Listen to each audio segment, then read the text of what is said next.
Greetings, children. Welcome to the second part of Chapter 8, Vital Villages, Thriving Towns. Let's start. In the northern part of the country, the village headman was known as the Grama Bhojka. Usually, men from the same family held the position for generations. In other words, the post was hereditary. The Grama Bhojka was often the largest landowner. Generally, he had slaves and hired workers to cultivate the land. Besides, as he was powerful, the king often used him to collect taxes from the village. He also functioned as a judge, and sometimes as a policeman. Apart from the Grambhojka, there were other independent farmers, known as Grihapatis, most of whom were smaller landowners. And then there were men and women such as the Dasakarmakara, who did not own land, and had to earn a living working on the fields owned by others. In most villages there were also some craftspersons such as the blacksmith, potter, carpenter and weaver. The earliest Tamil compositions, some of the earliest works in Tamil, known as Sangam literature, were composed around 2300 years ago.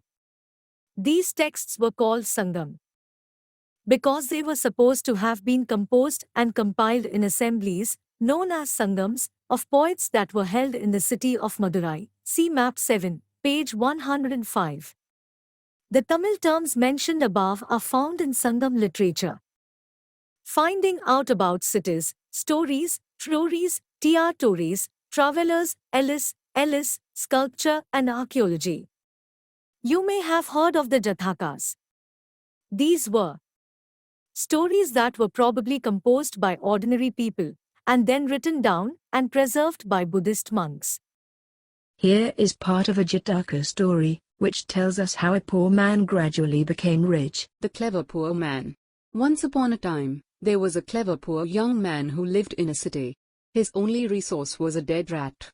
He started off by selling it for a coin to a hotel, for their cat. Then one day, there was a storm. The king's garden was littered with branches and leaves, and the gardener was at a loss as to how to clear the mess. The young man offered to clean the garden if he could keep the wood and leaves. The gardener agreed at once.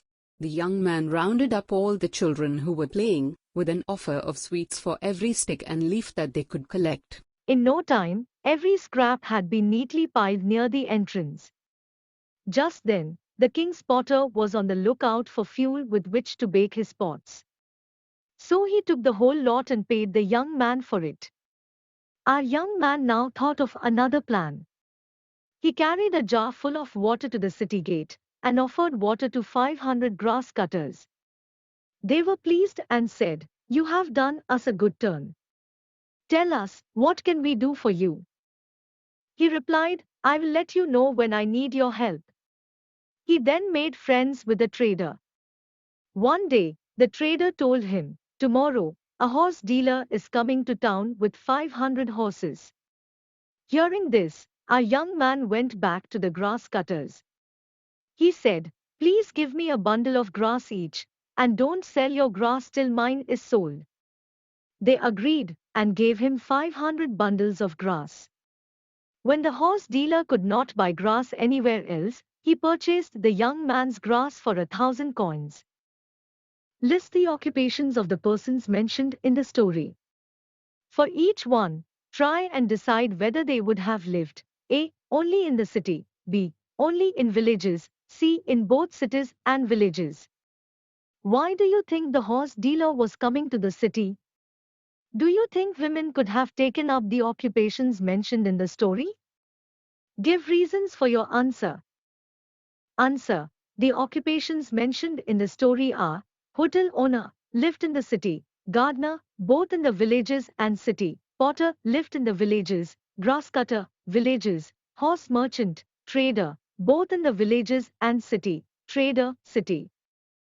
Why do you think the horse dealer was coming to the city? Answer: the horse dealer was coming to the city to sell his horses because he had 500 horses and wanted to sell them to make a profit. Do you think women could have taken up the occupation mentioned in the story? Give reasons for your answer. Answer: women could have taken up some occupations. Hotel owner, it is time consuming, needing a long horse of work. It cannot be taken up by women. Grass cutter. Cutting grass is time-consuming but easy to work. Traders, usually they work in the cities or go from one city to another. Many times the traders have to stay overnight or for many days. Hence cannot be taken up by women. We can use other kinds of evidence to find out about life in some of these early cities. Sculptors carved scenes depicting people's lives in towns and villages, as well as in the forest. Many of these sculptures were used to decorate railings, pillars and gateways of buildings that were visited by people. Ring well found in Delhi. In what ways do you think this system of drainage was different from that of the Harappans? Answer: the ancient cities had ring well system. It is a rows of pots or ceramic rings arranged one on top of other. They have been used as toilet in some areas and as drains and garbage lumps. These ring wells have been found in individual houses, whereas Harappans used underground drainage system.